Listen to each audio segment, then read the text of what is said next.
The sweetest thing. Hey everybody, how's it going? It's the weekend. How's everything looking? Are we receiving content? Is everything going?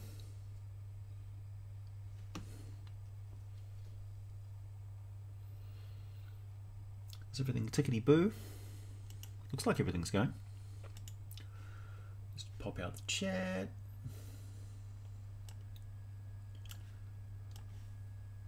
There we go. Hey, you go. Hey, Lucas. Hey, Kairos. Nice to see you. Hey, Nicholas. Mr. L. Nice to see the regulars.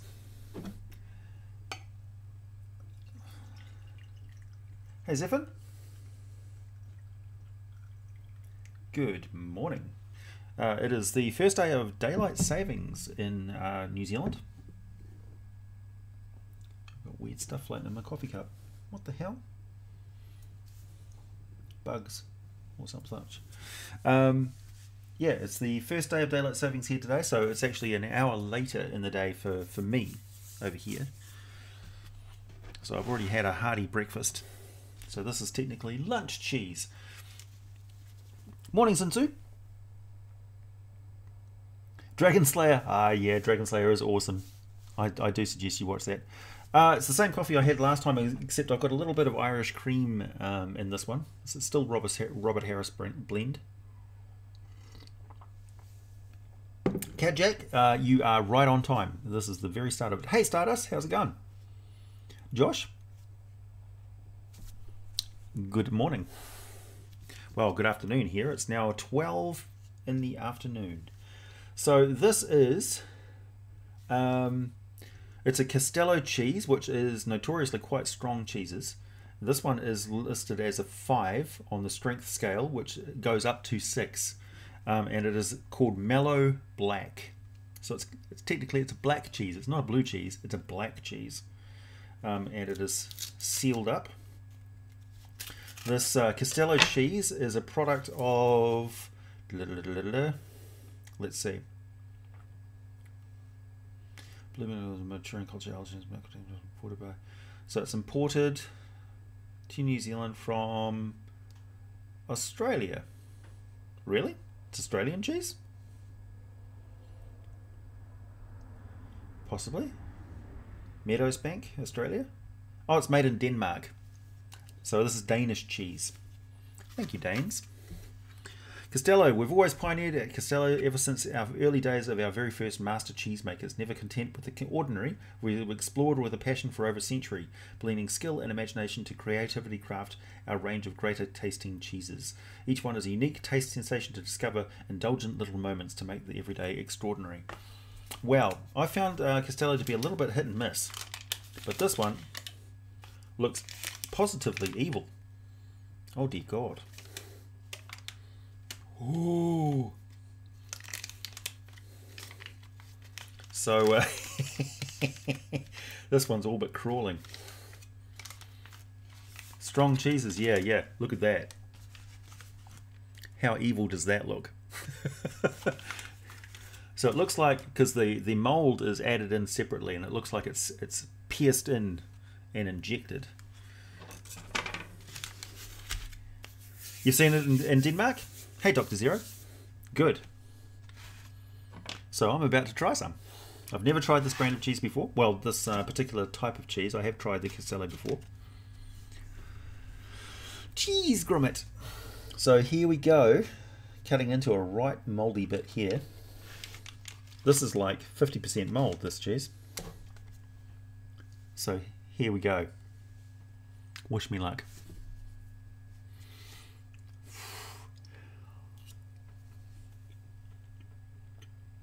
They pair black cheese with caviar.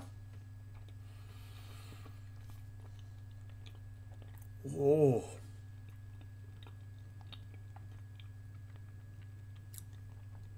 That is really good. Wow. Yep. So it's essentially like a camembert, or it's more like a brie mixed with black, the black mold. Real nice texture. Very, very, very creamy and smooth, and very strong. Yeah, boy, I could eat this all day. Black cheese is a thing, apparently.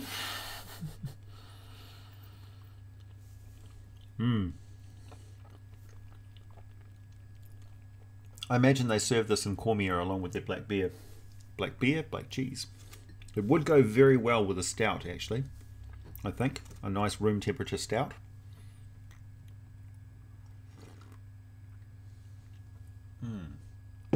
That is a good question, Same Riser. I'll be with you in a second. Feel free to fire me some questions. I'm just eating the cheese section. The cheese segment of the video is really just allowing everybody to come in and say hi. Hey CW. Yeah, it is really nice. Colton, nice to see you. Lucas. Nick. One last bit. Look at that. Just full of disease.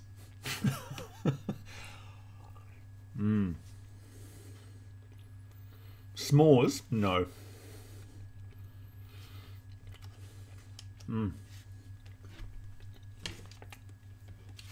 Okay, so far that's my favourite of the Castello range. And I will be buying that again. That retails for around $12 here in New Zealand. Although I got it on special for $9. Well worth it.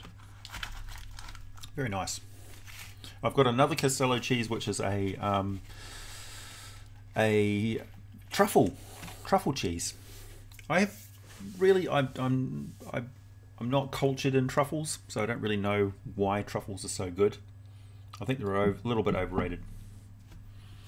Another good question, Shrey. I'll get to that in a second. Just reminder to everybody, this is a monetized super chat channel. So I'm going to get a lot of questions fired at me. I am going to miss them, but if they are accompanied by a donation, I will see them. Just that's it.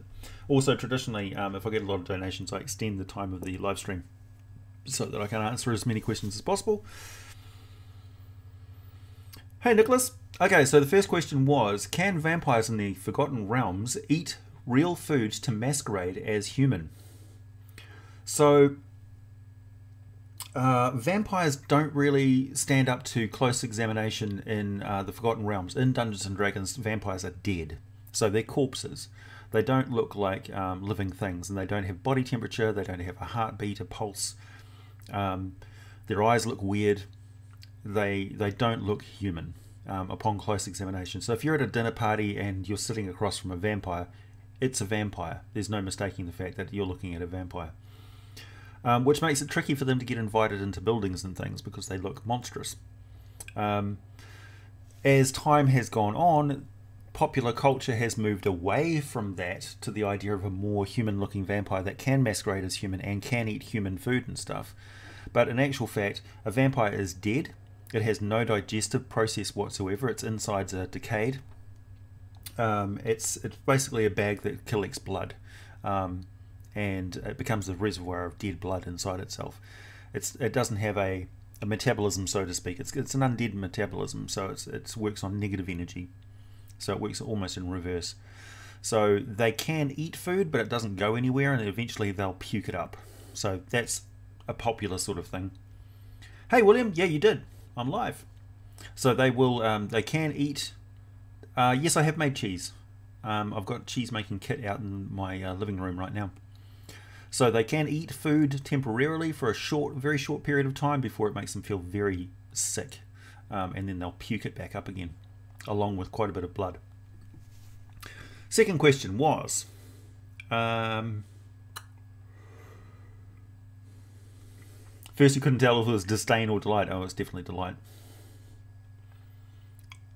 What was the second question? Blah, blah, blah. What do I think of player versus player combat in 5th edition?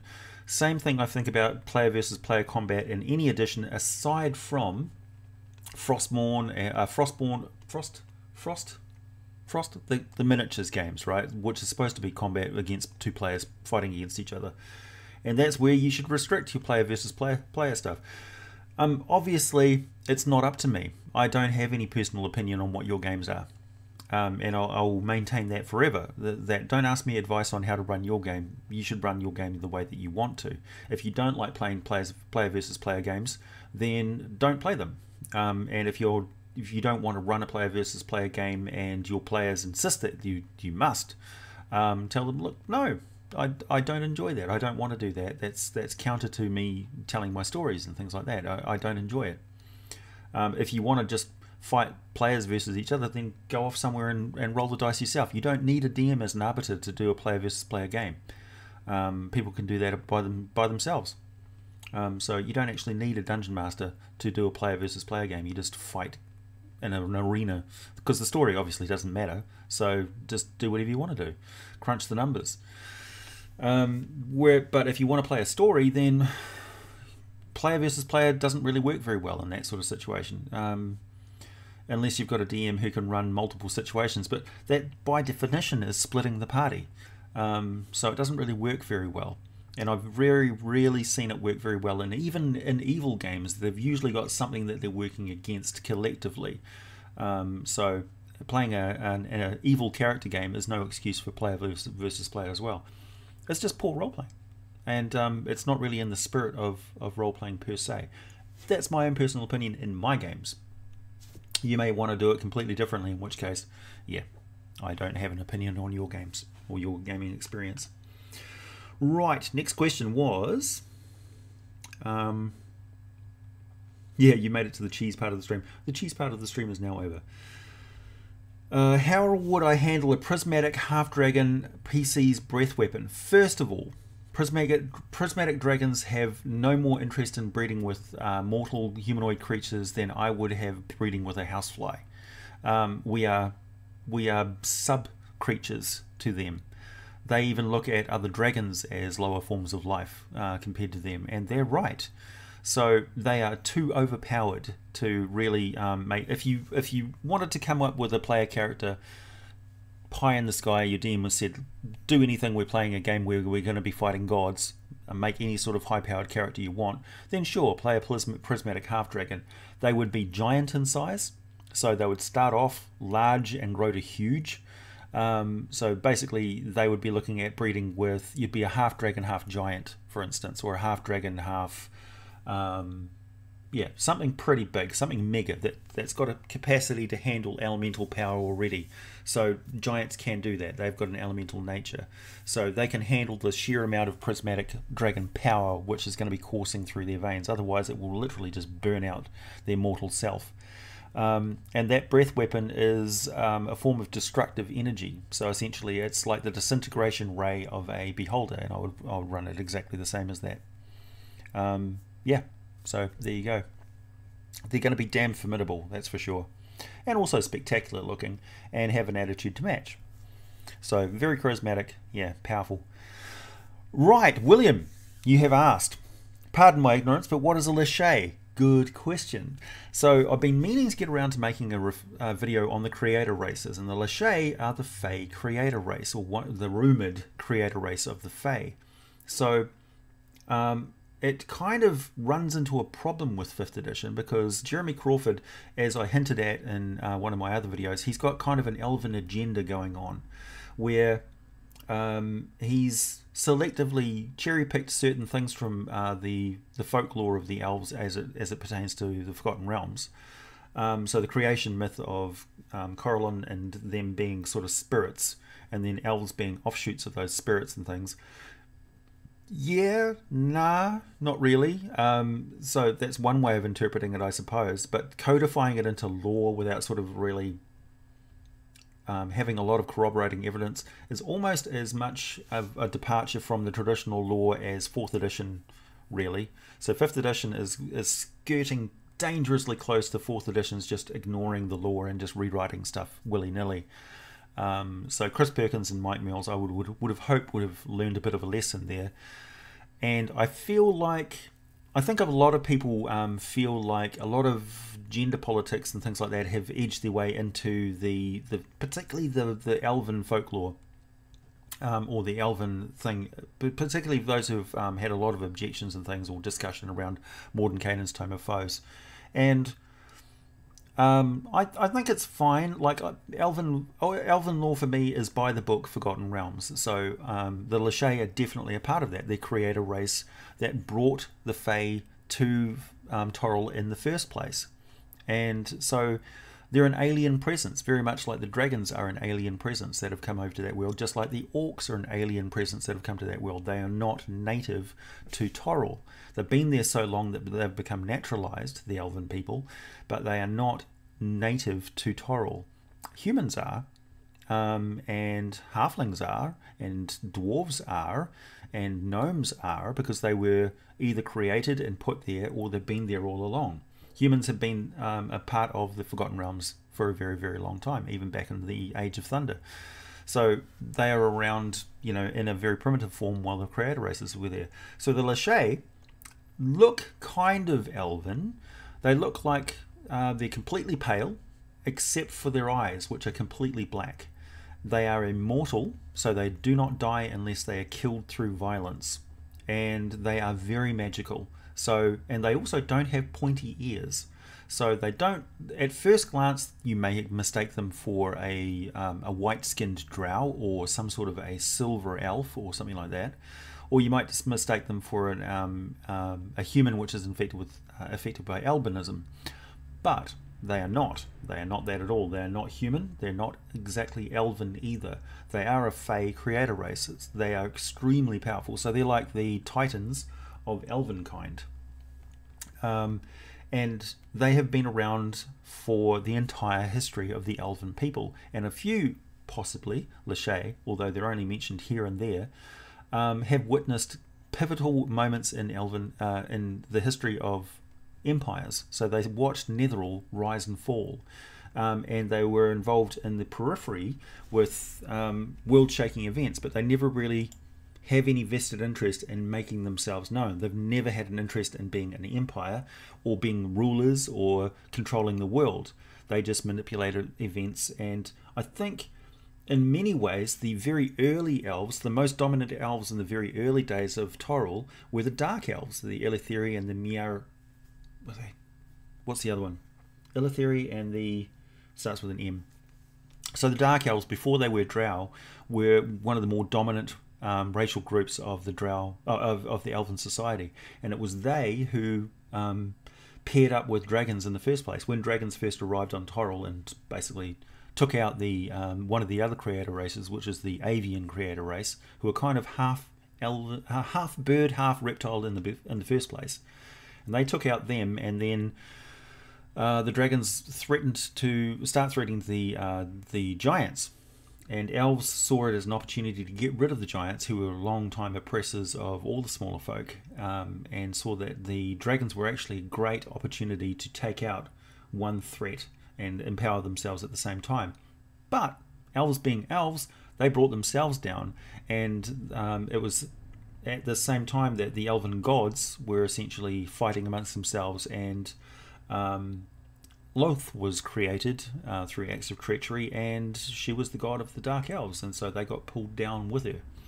So they became the elves who got forced down into the Underdark. And that was also when the Underdark was transformed by the influx of phase rest energy, which provided unnatural vitality to the Underdark, more so than any other world.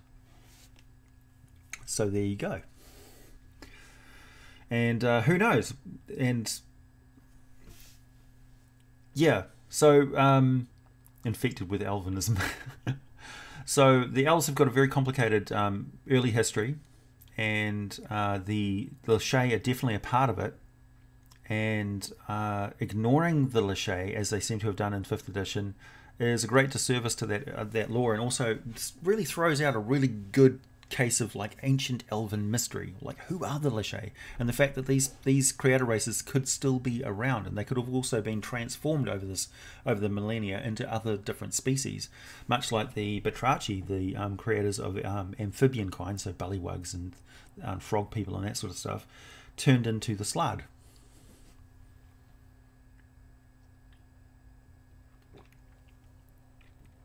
The Drow, the master race that will crush the Iblis under their boot. Well, yeah, they'll swallow the sun. Yeah, well, Lolth definitely wanted to take over. She's very domineering. Ancient Ilithir and Mayaratar. That's it. Mayaratar. Ilithir and Mayaratar were kingdoms of the Dark, Night, and Void Elves. The Sri Telequisir. I always I use a sort of a weird elven accent, which is like a Celtic Spanish sort of vibe to it. I just find it easier to pronounce that way. Yeah, William's definitely the I get advised on elven stuff because there's people who are a lot more skilled up on elven stuff than me, that's for sure. And I greatly appreciate their advice and also their videos telling me how to pronounce things properly. I appreciate that. There's too much evil in D&D than good. Not true, Miller. It's just that the Celestial Realm is far greater than anybody realizes because it's kind of repetitive and boring. So, like, yeah, there's a Celestial Lion, there's a Celestial Horse, there's Celestial Rabbits, there's Celestial Blowflies, there's Celestial Scarab Beetles. But the force of Archons and Angels and the Celestials and things like that and Celestial beings that live in the elemental planes and stuff. Also, there's the Rilmani, which are the force of neutrality, which obviously don't get a lot of mentions because they're not very active. But if things went out of control, the Rilmani would become active and would probably see supplements and stuff depicting what a force of Rilmani, Modrons, and Celestials could actually do. And they could put a stop to the Blood War, probably. Yeah. But at the moment, it's a matter of shoring up the defenses of the reality that is, while it frays around the edges. So a lot of alternate realities have fallen to the abyss, which is sort of outside of the purview thing. Yeah, Archons are crazy. Celestial Undead Dragons. Hey, Oakley Samurai. Thank you. If you could pick any pantheon to centre a campaign around, which do you think would be the most interesting? I really actually just do prefer the default Forgotten Realms pantheon. So Lathander and that sort of thing. I do, really. Bane, you know. Vecna. As for non-Forgotten Realms pantheons, I do like the Egyptian pantheon, I must say. I have the most familiarity with the Norse pantheon, obviously. I'm not that interested in Greek pantheon because they're just not D&D enough. And I'm not familiar enough with other cultures to do their pantheons justice, I don't think. So I probably wouldn't go near like Brahma and Vishnu and Shiva and stuff. Ganesh. So yeah, probably Norse as a default. I would be most comfortable with Norse if it had to be some other pantheon that I knew that I just had to pick up and go with. Yeah. Elf is a human word. We are Telquisir, the people. Everyone that is not is in Telquisir, not people. Thanks, Grimheart. Celestial Rabbit with unicorn horn cracks me up. Had to go all Monty Python on the party, and they tried to capture it. Nice. No more rights for kobolds. Yeah, there aren't many good monsters because you won't fight them as often. So obviously they don't need a lot of space in the monster manual. They don't, as a default, they don't expect you to be playing evil characters in an evil campaign. So they don't really put you up against a lot of good stuff. Yeah, that's true. But honestly, in most cases, you can just apply a celestial template over a terrestrial animal and stock up the celestial realms, because it's almost like the celestial realms are the model of what the terrestrial prime material realm was. So a lot of creatures which may be extinct in the terrestrial realm still exist in the celestial realm. So you have unicorns and all that sort of stuff, Pegasi and things. Yeah. And so I suppose you would have celestial... so the creatures that are not terrestrial, so giants came from other worlds, dragons came from other worlds, so you wouldn't have celestial kobolds, you wouldn't have celestial dragons, you wouldn't have celestial giants, you would have titans, possibly. I don't know, you might have some sort of stellar dragons or something like that that are dedicated to radiant energy, but they wouldn't per se be part of the celestial order. Hard to say. Hard to say. They may have become since they arrived on Toril. Drow Harkonnen. Yeah, pretty much. Yeah, well, Lolth is the goddess of... She's a demon queen of spiders, and she's the goddess of treachery and subterfuge and, yeah, backstabbing. Sobek, croc god of the underworld, yeah. Who created the Mind Flayers? That was Bruce Cordell, I believe, was the main proponent of Mind Flayers. I'm not sure if he originally created the first Mind Flayer, but he certainly did the most to develop the Far Realm and Mind Flayer as the Illithid Empire. Huge respect for Bruce Cordell and his creative power. And he's still going strong, working for another company. How almighty Johnson of you. Yeah, true.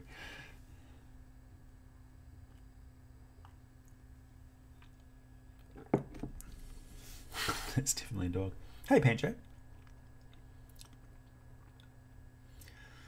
Orc lives matter, kobold lives matter. Most disappointing monster race? That's a good question. So far, it's been the Phoenix for 5th edition. That was definitely most disappointing. I was almost let down in my most recent video on the Harpies. I thought they'd gotten the Harpy lore wrong, but they hadn't actually. In the course of researching the Harpy, I actually swung around to really enjoying the folklore and backstory. And once you actually flesh it out and read up and research those gods that were mentioned and involved in there, it became obvious that they were actually talking about the winged elves. And once you say that, then it makes sense. But up until there, I was just like, what? What is this? But yeah, it makes sense now that I look at it as winged elves. Thank you, CW. Does the weave or something like it exist or extend into the Far Realm? Where does Far Realm magic come from? So, it's also a good question. Into the cosmology. So the weave is a Toril thing. It doesn't go any further than Toril.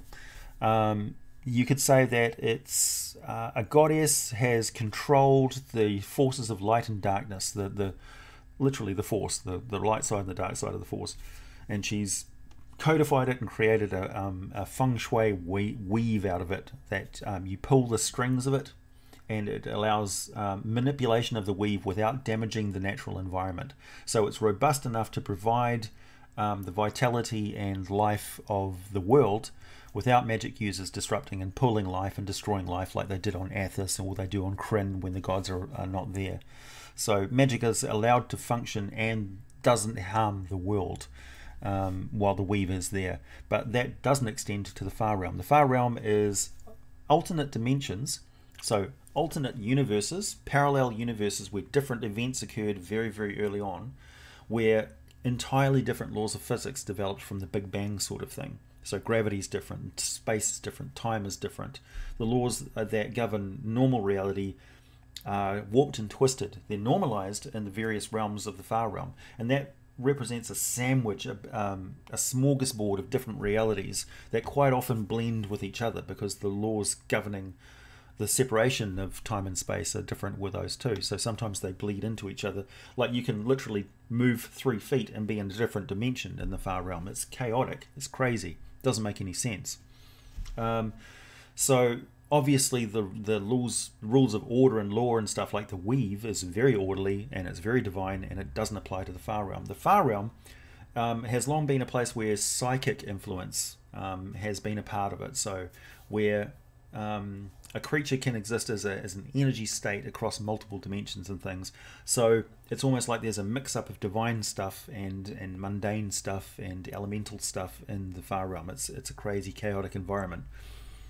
and when it impacts and extrudes and intrudes into the prime material universe, if it makes it through the very rigorous barriers that have been put in place to keep that crazy out of orderly reality, it's not compatible, and it disrupts and ruins the laws of physics which exist here. So you have something which, like, you could eat a far realm apple. It looks, to all intents and purposes, like an apple, although in actual fact it's nothing like an apple. It's made of weird matter that doesn't, it's not compatible. So it's made up of carbon atoms, but the carbon atoms are all irregular. They're not right. So you eat this thing and you're basically eating free radicals of craziness, which you have no idea how they're going to interact with ordinary matter in your body. Your body be trying to digest it like an ordinary apple, but in actual fact it's doing all sorts of weird stuff. Bits of it may turn into sulfuric acid. Bits of it may cause unusual cancers, you know, and you could eat this thing and start, obviously in the fantasy environment, high magic environment of Dungeons and Dragons, you start to mutate and grow tentacles and eyeballs and things. That's what the Far Realm does. It's not compatible with ordinary reality.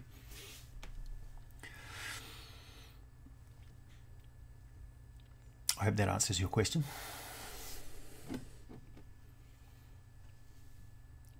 Yeah, the Far Realm is very much imagination land.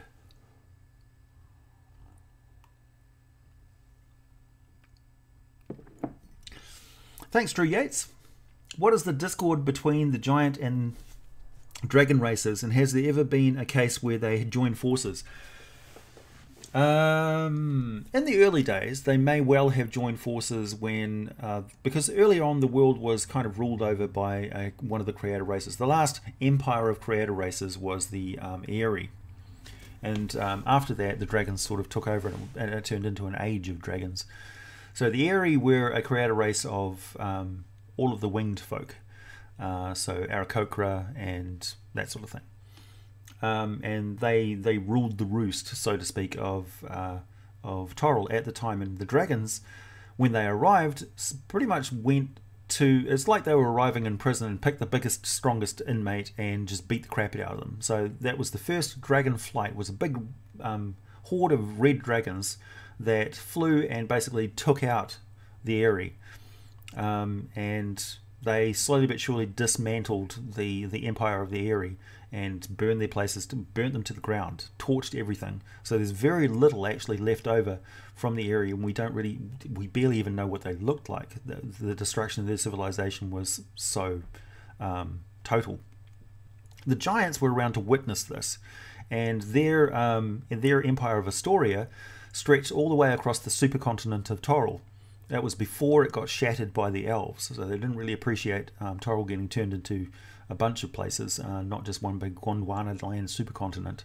So back then it was a supercontinent, and they controlled a significant proportion of it. Astoria extended all the way down past the Sea of Fallen Stars, and slowly but surely they came into conflict with the dragons. And a lot of people think that it was kind of spurred on by the gods as well, and the primordials were not happy with the fact that dragons were they were a bit primordial, like they were a bit elemental, even more so than the giants were, and they didn't appreciate it, and so things got riled up in the greater cosmos, which riled things up in the material world, the prime material world.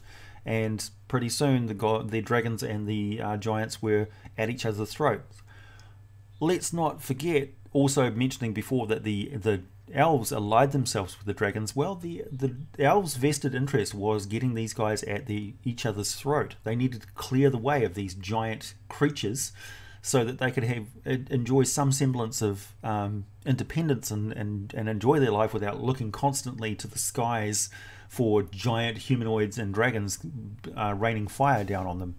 So it was definitely in the elves' best interest to sneak around and turn the dragons and the giants against each other. Before then, they just basically coexisted. I don't think they were exactly allies, but there were dragon riding elves earlier on, particularly around the time of the beginnings of the rise of the Netherall Empire. The elves were very powerful still, and they were fighting against the last remnants of very evil elves who got involved with demons and devils and things.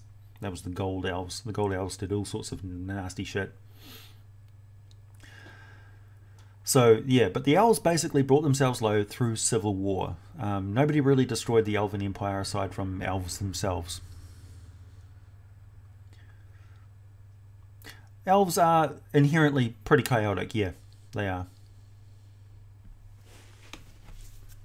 But they run the gamut, really.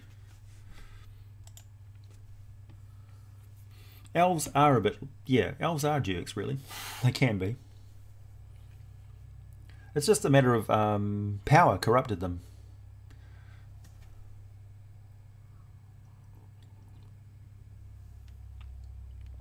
Yeah, they did. They messed up Toril quite badly.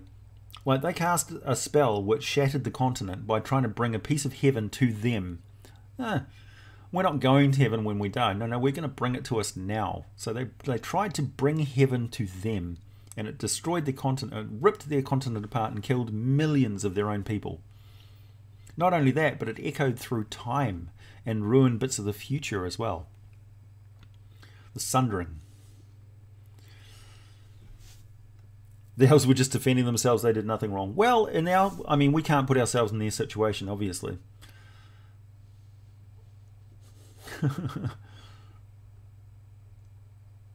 Slaanesh does nothing wrong. Yeah, exactly. I mean, it's a common thread. Dark Souls borrows very heavily from Dungeons and Dragons, and the Dragon versus Giant War was definitely a part of it.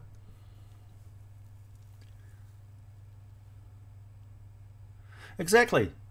Thanks, William. William is a resident Elven expert. Thanks, Kajak. Hey AJ, if the Aboleth are as ancient as the gods and clearly remember the destruction of the Empire, why haven't they tried to retake what they lost? Perhaps they can't. One of the things with the Dungeons and Dragons universe is time travel is quite possible and happens all the time. So there's also multiple origin stories which are lost because time has actually changed. The timeline has actually changed. So the species still exists, but their original origin story has kind of turned into a bootstrap situation where they go back and, like, the Illithid go back in time to create themselves. So their original origin is lost, but they still exist because they are going back and recreating themselves now. So they've taken over their own temporal loop. See what I mean? So whatever universe first created the Aboleth is now long gone.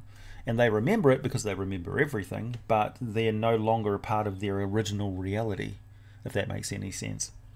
So can they retake the world? No, because it's not technically the reality that they took over in the first place. But once upon a time, Toril was completely covered in water, so it was the Blue Age, and the Aboleth ruled the aquatic age of Toril. That ended when the first son of Toril got swallowed by Dendar the Night Serpent, a massive primordial that fed on the nightmares of living creatures, grew huge. The more powerful Dendar became, the more scary he became, the more nightmares everyone had, and the more powerful Dendar became, until Dendar swallowed the sun and plunged the world into darkness and cold. Then the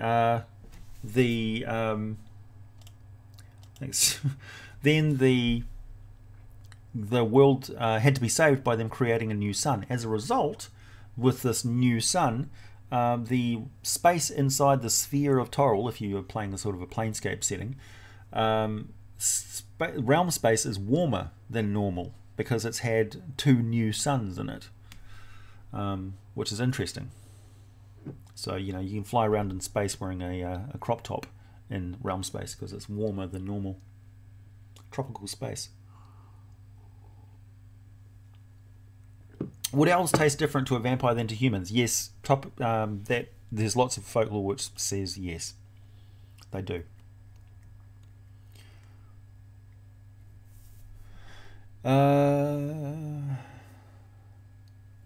Elves are terribly smart, but they also they're terribly arrogant.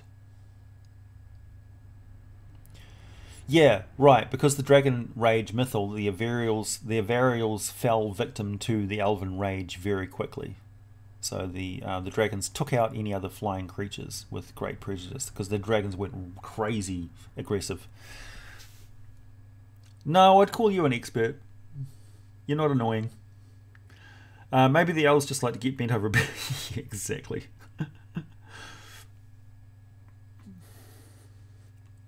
In my opinion, which monster would you like to change alignment in D&D?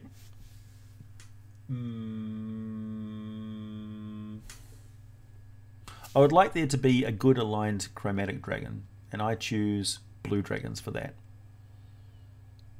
I'd like there to be like the blue dragons are so like self-possessed that they become neutral. They're just like, nah. Like if blue dragons just bothered you if you bothered them, sort of thing. Like what they do is not exactly okay, but it's not really like they're not trying to do evil, they're just trying to get by.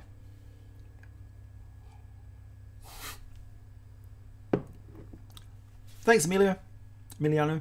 Lawful good Demogorgon, you can dream. Standing wheelchair or modern chariot. I suppose so. I wouldn't say that time travel screws up everything, it just makes things more complicated.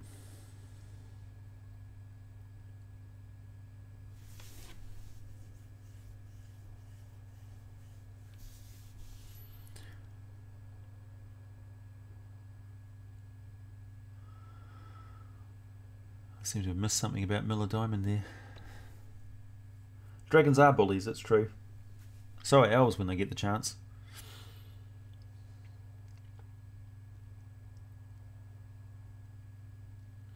Yeah, elves got a short end of the stick in Eberron. They're very variant from other elves and other settings.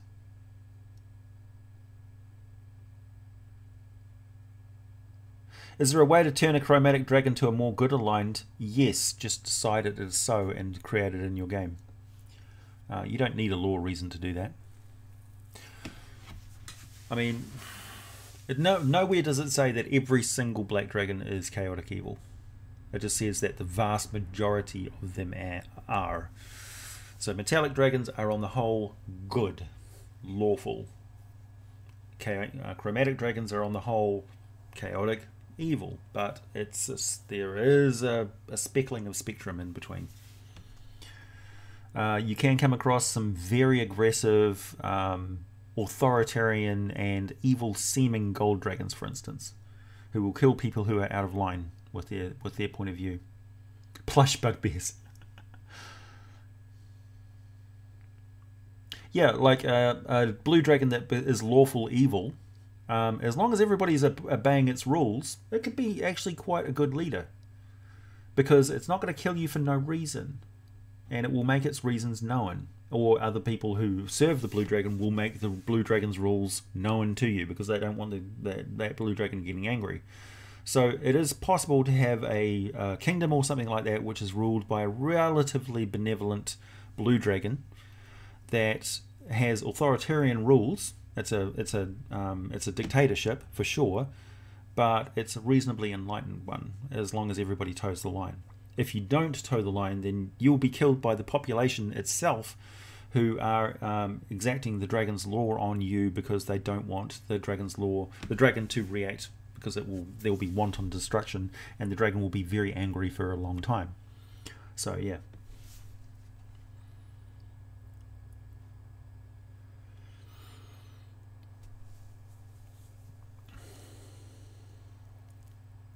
Copper dragons are probably the worst of the metallic dragons. Nah, they can be. I mean, like the bronze dragons can be meddlesome over hundreds of years. They can get involved in families and not really leave them alone. They can bring up relics which were better left buried. They can be quite domineering on seacoasts and get involved in fishing villages and things. And they definitely like getting involved in wars. So they will flock to conflict because they find it interesting, like tourists. Copper dragons are pranksters, so they're quite often irreverent, don't take things seriously, and that can get people killed. Silver dragons can get people into conflicts that they were not prepared for, and they expect you to give everything for the fight, and they don't take half measures from mortals. Gold dragons can be too passive and dreamy. and be sort of Zen and Buddhist and give you lots of riddlesome questions and expect you to advance to a celestial state. They're very high-minded, highfalutin, and yeah. Hey, Brad, thank you. No question or anything, Brad? Devious Dungeons Painting, everyone. Go and check out his channel, including his underground racing network. Hey, Michael. Yep, all is well. Thanks, buddy. Why do dragons like so much death? They don't. But don't forget, they are predators. They are top chain predators of the multiverse. So they travelled to Toril to dominate. And are time dragons a thing? Yeah, I think so. So dragons came to Toril and they would have taken over, and for a long time they dominated elven society and things like that. Like the rulers of elven society were not elves, they were dragons. And they were fine with this. And some elves were like, why do you bow knee to these creatures? And it's like, well, actually they're powerful and they protect us and stuff, and like they had total Stockholm syndrome. So there were always elves who didn't like dragons being in charge of things. And bronze dragons equals Americans. Well, maybe if magical items were oil, maybe, I don't know, you could make that joke, but it's kind of a little bit on the nose. I don't generally like making jokes about Americans because most of you are American. You don't appreciate it. Neither do I I appreciate people making jokes about my country. Well, you can. It's all right. I've got a sense of humor about these things. Where was I? Elves, dragons. So dragons are basically, now that the Dragon Rage mythal has ended relatively recently in Dungeons & Dragons timeline, the things are going to change on the world of Toril. So it's very much, the world of Toril is on the cusp of a dystopian future where the dragons take over again. So Bahamut and Tiamat, as you can see in the lore of the recent modules and things, are becoming more active on the world again because dragons are now they can associate freely with each other. They can build organizations where they work with each other without fear of tearing each other apart randomly because some magical effect comes roaring over them and they turn into bloodthirsty killers. So that had a real big effect on dragons, and it's going to have a long-term effect on their psychology as well, where they will not trust smaller races not to betray them ever. They'll never trust elves ever again, and they won't trust wizards and things, and they will do their best to make sure, like, eventually it's in the dragon's best interest that other cultures become dumbed down to the point where they can't use magic anymore. Dragons fear nothing except hobbits. Squirrel! You're American, that was funny. I appreciate you have a sense of humor about that. Yeah, it is silly.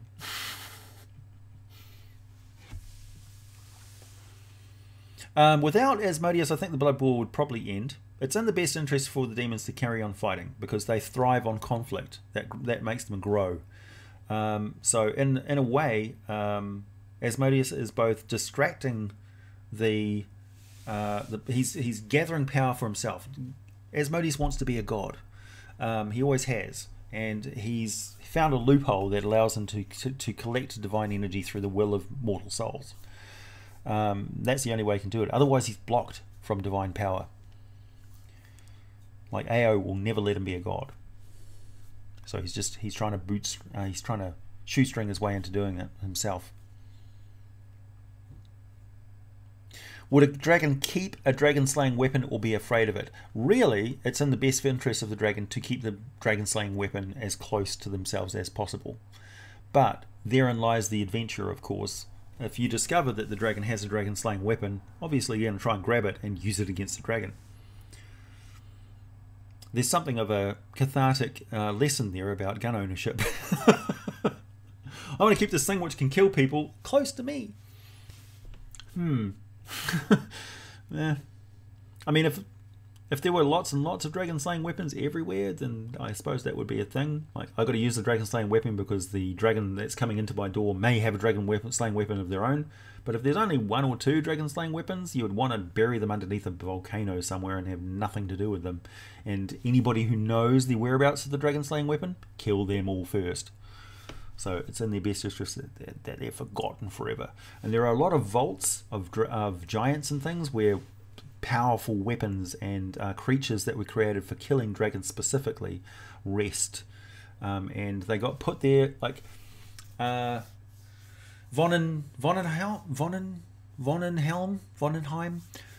The giants created this massive, like 80-foot tall golem, essentially ruby-eyed, massive golem giant that was designed to kill dragons. It was a super weapon, and eventually there was a truce of some kind, and the giants decided that they were going to dismantle this massive golem as a sign of peace between them and the dragons. But bits of it still exist all over the Forgotten Realms, so it could be reconstructed. Similarly, there's all sorts of anti-giant weapons that the dragons created, all sorts of magical harnesses and weapons and items and stuff that only dragons can wear or make use of, that they used against the giants, because it was a war of utter genocide where they wanted to kill every single giant, and every single giant wanted to kill every single dragon. They wanted to wipe them off the face of Toril, perhaps even go into other dimensions and kill them out there too. So they created some real powerful super weapons, and it was in their best interest that those get buried very deeply in the Underdark, in vaults and chambers.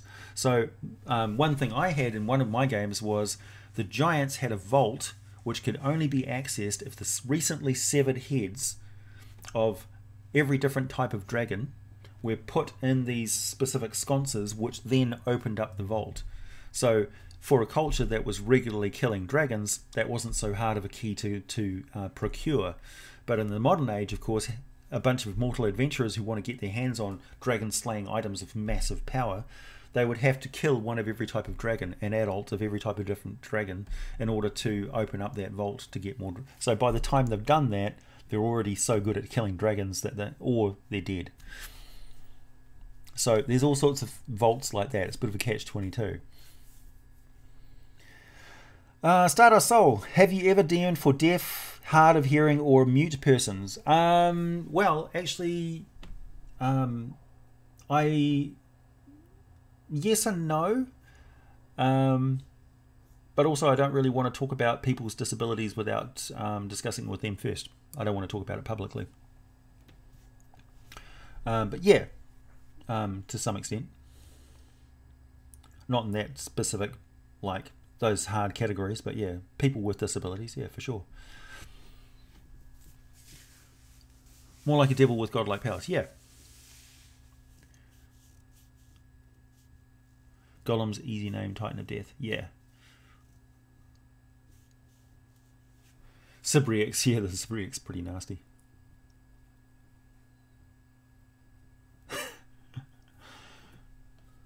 Man, don't make this stream so that I can't even mention like guns without everybody getting all gun debatey.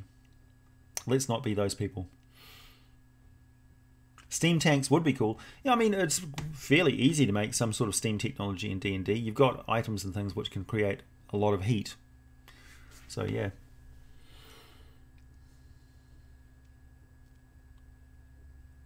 See you later, not a dog. Yeah, it's really not hard to DM for people with disabilities. Really, they provide a lot of the solutions to that themselves.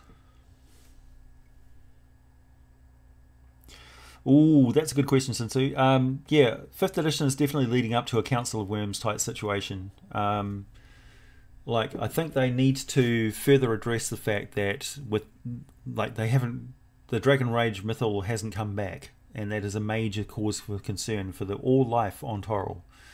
The giants, 100-foot tall adamantine golem powered by primordial to kill dragons. Yeah. Oh, it does appear in Storm King's Thunder. Oh, interesting. Hey, KJ, thank you. If all of the smaller folk united against the dragons to completely eradicate them, who would win? The smaller folk would, definitely, for sure. But that would require massive organisation, and the dragons would work. Don't forget also that dragons can shapeshift into humanoid form, and they would work from within to destroy civilizations that were capable of doing that, and they're quite capable of doing that. I mean, when you think about it, their capability to destroy humanoid civilizations is unparalleled. They've got the ability to manipulate anyone and appear as anyone. So they're shapeshifters, high magic users, sorcerers of great skill and power. They've got access to all sorts of ancient knowledge. They exist in multiple dimensions at this, so they can call in reinforcements from different dimensions and different planes of existence. They can exact all sorts of huge magical power. They could scorch the planet of Toril if they organised themselves. So what you could say is they could... I mean, the Dragon Rage Mythal was pretty bad, but it wasn't something that would cause dragons to scorch Toril just on general, because it didn't threaten every single dragon, it just threatened those dragons that were there. So dragons had the option to leave Toril. It's complicated. I mean, a lot of dragons of Toril have just gotten used to working alone. They got used to being loners, not associating with other dragons. But the metallic dragons have started to organise. And Tiamat has definitely taken notice. Tiamat basically just retired from Toril and went to the Nine Hells. Didn't want to get involved. It's like, what's the point?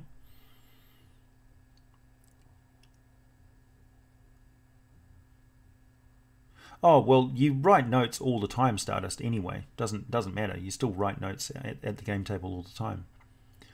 But it really does come down to just... You may have to cover things a bit more slowly if you're covering, like, if the person is lip reading. If you do know sign language, that's definitely a bonus. I think everybody should learn some sign language anyway. Because a world where everybody learns sign language would be beautiful.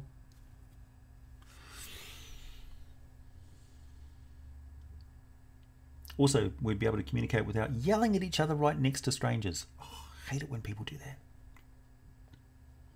Somebody's like standing right next to you and their friend's down the road and they go blah blah blah blah blah like you're not even standing there. Don't do that. Heat metal on a tank, easy takedown. Yeah, has anybody got an answer for what happens when you cast heat metal on a Warforged? Save versus death?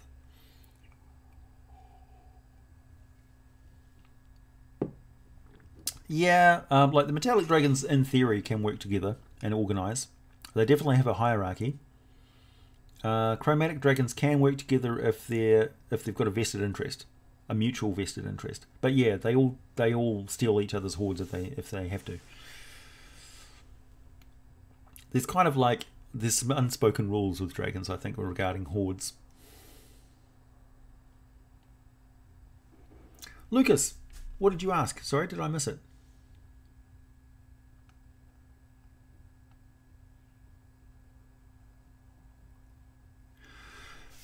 Thanks, Lucas. Sorry, I missed that. Yay, my first donation. Woo! AJ, please check my previous question above.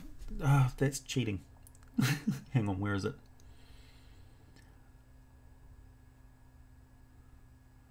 Are you aware, Lucas, how many questions I get? How far up is it? Dude. I'm making an underwater treasure hunting horror adventure, deep dark part of the ocean, and there's an immortal awakened shark hunting them through the ruined halls. Any creatures or treasure ideas for a treasure hunting horror adventure? Yes. So first of all, mimics work underwater. Most aberrations have no problem existing underwater. So you can definitely use oozes and things like that work underwater. Possibly not green slime, although I have had green slime underwater quite a lot. Although it is acidic, quite often the acidic is the actual dissolution, like it's like a necrotic effect of dissolving flesh and stuff. It could be necrotic, I suppose. But sometimes the acid is just like a chemical effect. It's not necessarily reacting with water per se, so it's not like hydrochloric acid. You can use Sahuagin, obviously, and Sahuagin that have been possessed by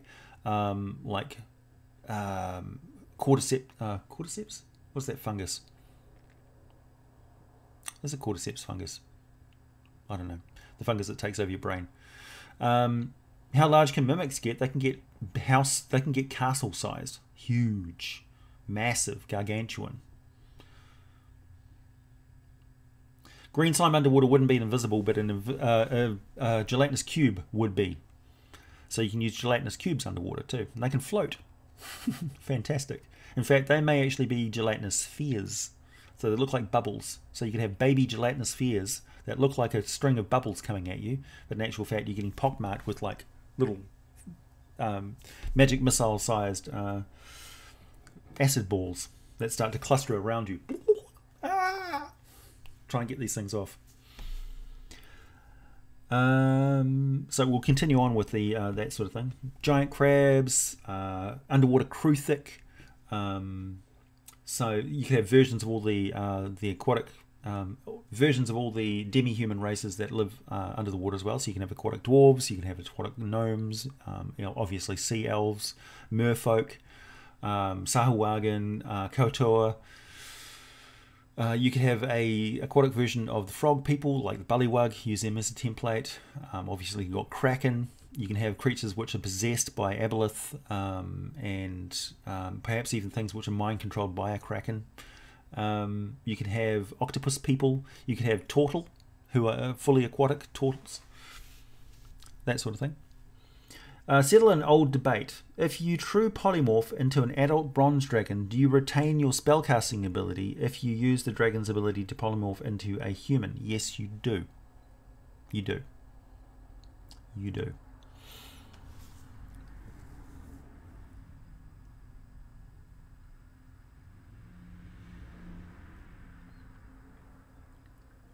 Don't forget, if you do learn sign language, you can work as an interpreter. All you need to do is be able to speak sign language in front of people. That's it.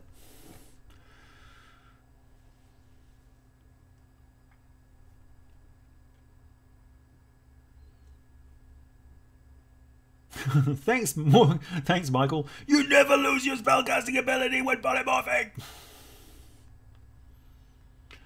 Who would win, a tropal versus a moon-sized ancient mimic? Oh, I'm going to go with mimic on that particular occasion.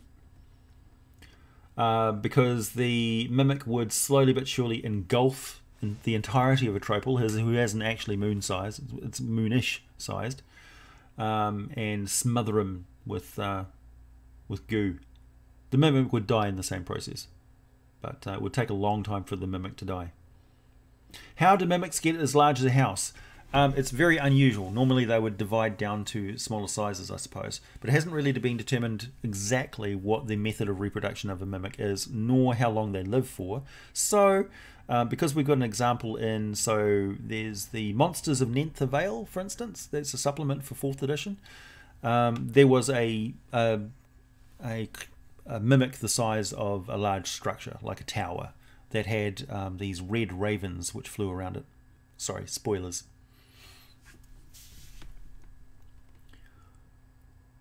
The only drow sign you know is a curse vulgarity, where one turns their hand upside down and curls the fingers. It's like flipping the bird to Lolth in her clergy. Yeah.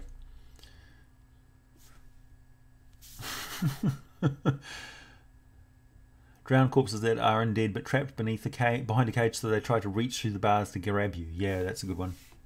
Dragon turtles? Yep, absolutely. Dragon turtle. Giant crabs would be awesome. We do kind of have a plague of giant ghost crabs going on.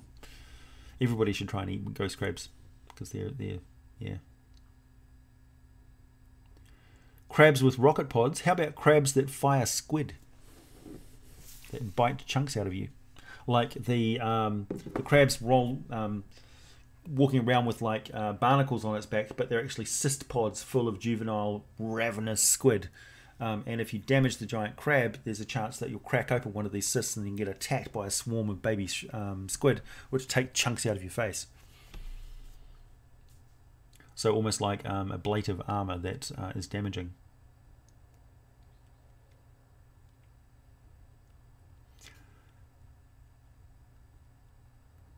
Would you do more Cthulhu monsters in D&D? Yeah, for sure. I've got many ideas. A goo race would be cool. That's, yeah, true. How many creatures can a Lamia have under their control? Good question. Not that many, I don't think. Oh, that's right. I was also going to talk about, before I go, I was going to talk about the giveaway, just as I'm looking up Lamias in the monster manual here. So this is my original monster manual that I bought for 5th edition. So this is the only monster manual that I've had. And it's the original one. It was printed in, when was this printed? 2014, September. First printing. It is full of my notes and scribbles, including little black dots next to the monsters. Every time I make a video about one, I put a black dot on the index, as you can see. It's a little bit out of date actually, because I've done a few more. Lamia. And I'm going to be adding in some little notes about various races and things like that in here to further flesh it out and value add to the monster manual. I'm going to sign it, and this is what's going to happen. This is how the giveaway is going to work. See, I've tried various giveaways in the past, and they didn't really work out too well because the people who won them didn't respond, or it just never happened, which I thought was kind of sucky. And I wanted it to be like a fun sort of thing for 40k subscribers. So what I'm going to do is, I've got a back catalogue of something like 250 odd monster ecology videos. So what I'm going to do is I'm going to go back through all of those monster ecology videos, and I'm going to find specific parts, specific timestamps where I mention things which I will ask a quiz of questions, possibly 40 questions for 40,000 subscribers. And then the person who gets every single one of those timestamps correct, so they'll have to go through and find on those videos where exactly that timestamp is located. And the person who gets all of those timestamps correct will get my monster manual sent to them by me wherever they are in the world, signed, notated, everything, my original monster manual. And that is what I'm going to do. It won't be exactly when we get to 40k. Warhammer 40k for 49. So yeah, maybe. I was thinking for 50,000 subscribers, I might actually get in the entire like box set of D&D books and sign all of those and send those off to people. I'm not entirely sure. I'm going to make some sort of a big package, a complete package of D&D stuff, really aimed at somebody who's never had the books before, that would actually really appreciate getting a full set of books.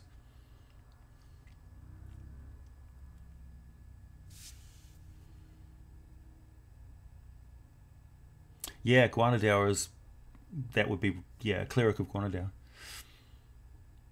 Oh yeah, yeah. You'll see me wearing a lot of ravens this year.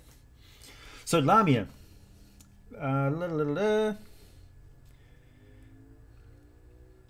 Well, I just used Charm Person.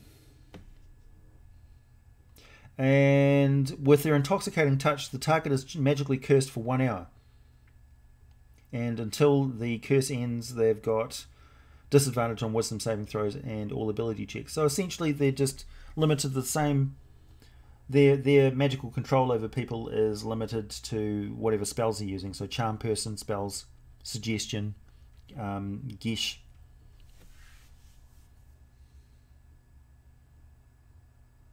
So yeah, they just use magic. So as the player's handbook says for those spells.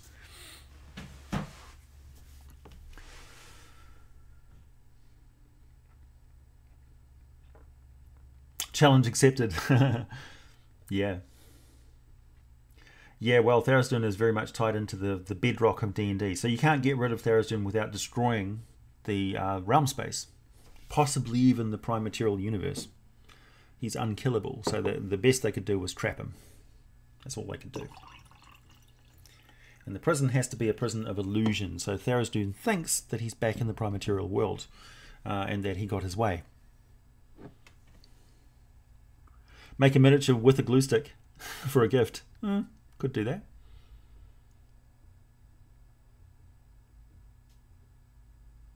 The Draconomicon, yeah.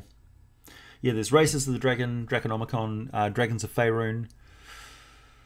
Actually, 4th edition had more stuff on dragons than 3.5 did, really. It got a bit sleepy after AD&D, 2nd edition.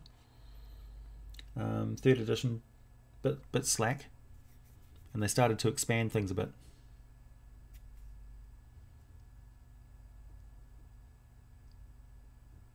Illustrians recognize each other by raising their hands in front of them and pressing the tips of their fingers and thumbs together to form a circle representing a moon. Like so. Living Wall is a vid you should do, AJ? Yeah, I think so. You've heard pretty much all of my lore videos. You accept the challenge? Good. I'm not going to go easy on you people. This is going to be hard. There can be only one, after all. There's only one book.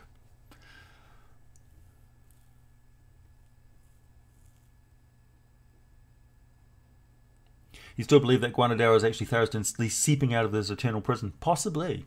Yeah. Who would win, Beholder or a Weeping Angel from Doctor Who? Beholder, because they can disintegrate them. Never seemed to occur to the Doctor Who to just smash the angels. He had a sonic screwdriver.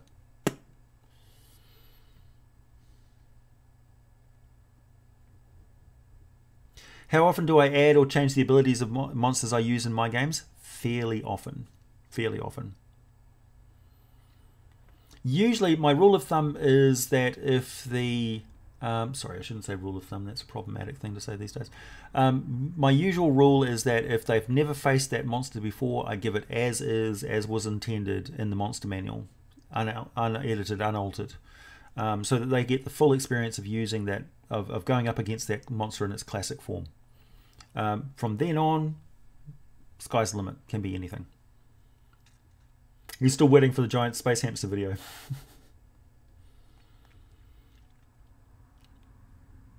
Hey Kedron, I don't know, maybe. My stream health has been fine. Everything will be timestamp 40. That would be funny. The Doctor doesn't kill. Yeah, I would definitely kill one of those things. For sure. Ah, nice. The Beholder could just blink one eye at a time. They don't blink. They never close their eyes. They don't need to. They never sleep. Well, everybody, it is time for me to say sayonara. I'll catch you next weekend.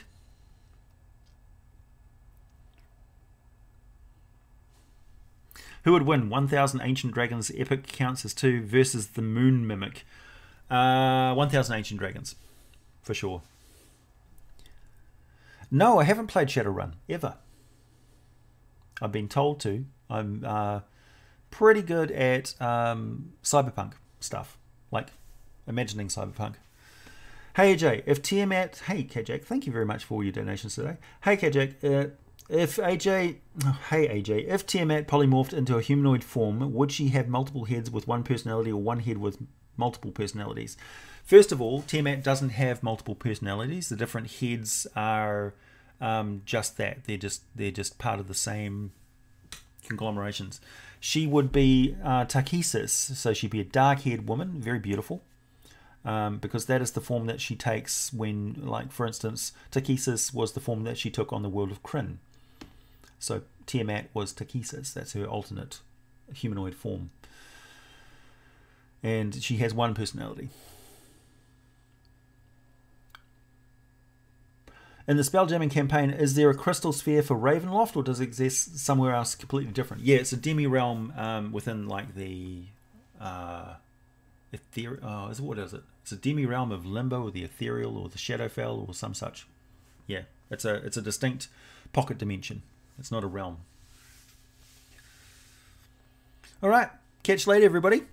Thanks for tuning in. It's been a great chat. Hail Yupta.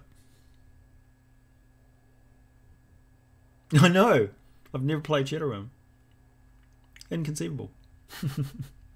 Okay, catch you later, everybody.